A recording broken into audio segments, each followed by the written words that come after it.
अस्सलाम वालेकुम, hello and welcome Iqbal इंशाल्लाह सर्विसेज में मोहम्मद इकबाल खान एडवोकेट। आज का जो हमारा लीगल लेक्चर है वो है point to be considered before going to divorce. अगर हम डिवोर्स की तरफ जा रहे हैं, हम डिवोर्स फाइल कर रहे हैं, डिवोर्स फाइल करना चाहते हैं, तो हमें वो कुछ पॉइंट्स पहले कंसीडर करने पड़ेंगे। बेहतर ये है कि वो पहले हम पॉइंट्स कंसीडर करें और उसके बाद कंसीडर करने के बाद जो है फिर हम डिवोर्स की तरफ जाएं। वो कौन कौन से पॉइंट है आज हम इस लीगल लेक्चर में डिस्कस कर रहे हैं। पहली बात तो ये है कि हमने सबसे पहले ये देखना है कि लीगल ग्राउंड क्या हमारे पास मौजूद है डिवोर्स का या नहीं है। अब हम डिवोर्स की तरफ जा रहे हैं।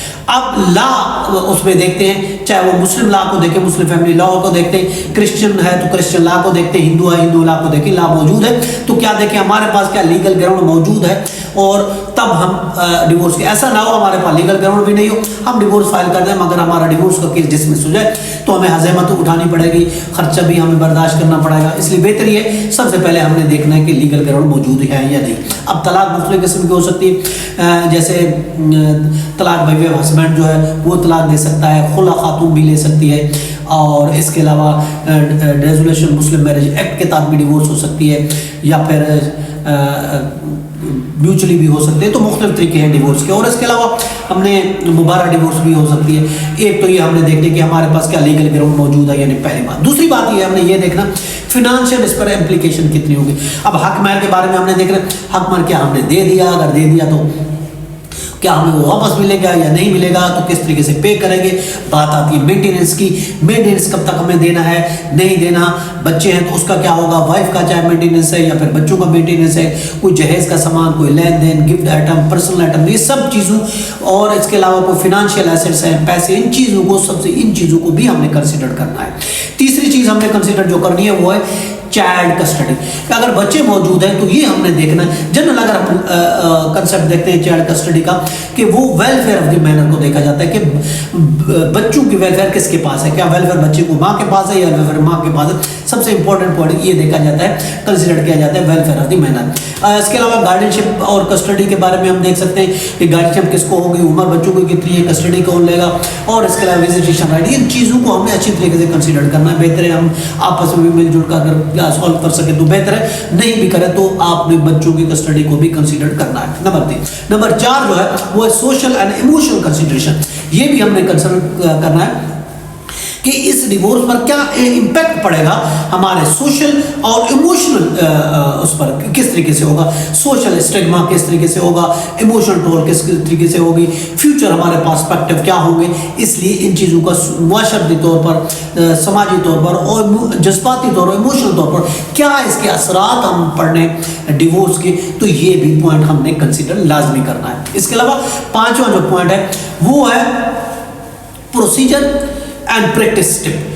प्रोसीजर और प्रैक्टिस स्टेप को हमने देखना है कि किस तरीके से हमने प्रोसीजर स्टॉप करना है, क्या हमने स्टेप लेने हैं। उसके लिए हमने क्या करना है, लीगल सावजेरे रिप्रेजेंटेशन के हमने एक वकील को एंगेज करना है। उससे पहले हमने डॉक्यूमेंट्स को देखने, क्या हम जा रहे हैं तो क्या हमारे पास डॉक्यूमेंट मौजूद है, कौन से डॉक्यूमेंट हैं जो हमारे लिए बेहतर होंगे, वो डॉक्यूमेंट मौजूद है जो हम अगर प्ली ले रहे हैं कोर्ट में, क्या उनको डिफेंस हम कर सकेंगे या उसको हम प्रोसीड कर सकेंगे, क्या वो हमारे पास डॉक्यूमेंट्स मौजूद है या मौजूद नहीं है। तो इन चीज़ों को भी हमने कंसिडर करना पड़ेगा।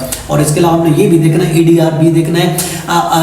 अगर हम सुलह सफाई की तरफ जा रहे हैं, अल्टरनेटिव अगर हम बात करते हैं, रिकन्सिलेशन की बात करते हैं, तो इन चीज़ों को भी हमने कंसिडर करना पड़ेगा। अब अगर हम बात करते हैं समरी, अगर हम इसकी बनाते हैं समरी, एक शॉर्ट बनाते हैं प्रोसीडिंग से पहले, डिवोर्स फाइल करने से पहले कौन कौन सी चीज़ें जो है हमें चीज़ें जो कंसिडर करनी चाहिए और देखनी चाहिए। सबसे पहले बात ये कि हम वकील से कंसल्ट करें कि ये डॉक्यूमेंट है, ये हमारी चीज़ें, उसको डिटेल में बताएं।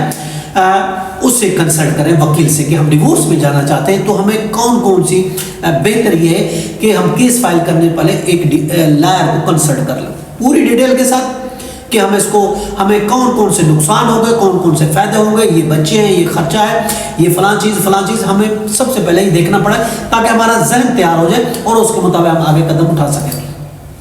उसके अलावा हमने अपने ग्राउंड्स भी डिटरमाइन करने हैं कि ये हमारे पास ग्राउंड है, ये चीज़ें हम डिफेंस की हमारे पास मौजूद है, इन चीज़ों की बुनियाद पर हम आगे डिवोर्स की तरफ जा रहे हैं। और इसके अलावा हम अपना फिनेंशियल जो एसेट्स है उसके बारे में भी एक्सेस करना, फिनेंशियल चीज़ों के बारे में भी डिस्कस करनी है, देखनी है कि क्या चीज़ है। और इसके अलावा हमने बच्चों को उनका फ्यूचर की प्लानिंग भी सबसे पहले रखनी है। अगर हम हो जाते हैं, डिवोर्स हमारी हो जाती है, तो बच्चों के फ्यूचर और सिक्योर किस तरीके से उसका फ्यूचर हो, किस तरीके से उसकी प्लानिंग होगी, ये भी हमने सबसे पहले देखनी है। और जो हम ग्राउंड बना के रखे हुए वो हमने मालूमात, वो डॉक्यूमेंट्स भी गैदर करने हैं, इकट्ठे करने हैं कि ये एविडेंस है हमारे अपने केस के लिए, ये डॉक्यूमेंट्स है, ये एविडेंस है, ये भी हमने देखना है। और इसके अलावा हमने याद रखें, डिवोर्स में जाने से पहले हमने एक सोशल और ख़ासकर जो हमने एथिकल अपना एक हेल्प लेनी है अपने किसी फैमिली मेम्बर के साथ, फैमिली फ्रेंड्स के साथ या फैमिली मेम्बर के साथ, उसको एतमाद में लेना है, उसकी सपोर्ट भी हासिल करनी है कि अगर कोई हमारे लिए मसला कुछ हो, ऊपर नीचे हो भी,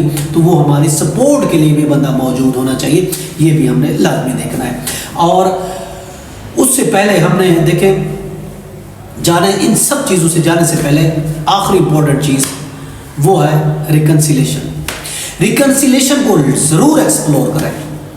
आप जा रहे हैं, जाएं, ये सारी चीज़ें करें, लेकिन last and final cheese reconciliation, आखिरी स्टेप रिकन्सिलेशन ज़रूर करें।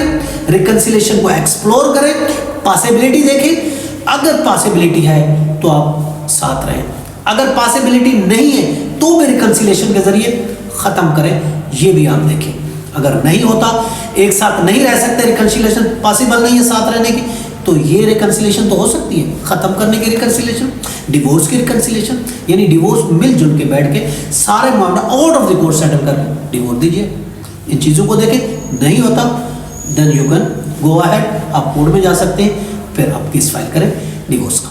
ये था हमारा आज के लिए लेक्चर, कल फिर मिलते हैं। हैव अ नाइस डे, अल्लाह हाफ़िज़।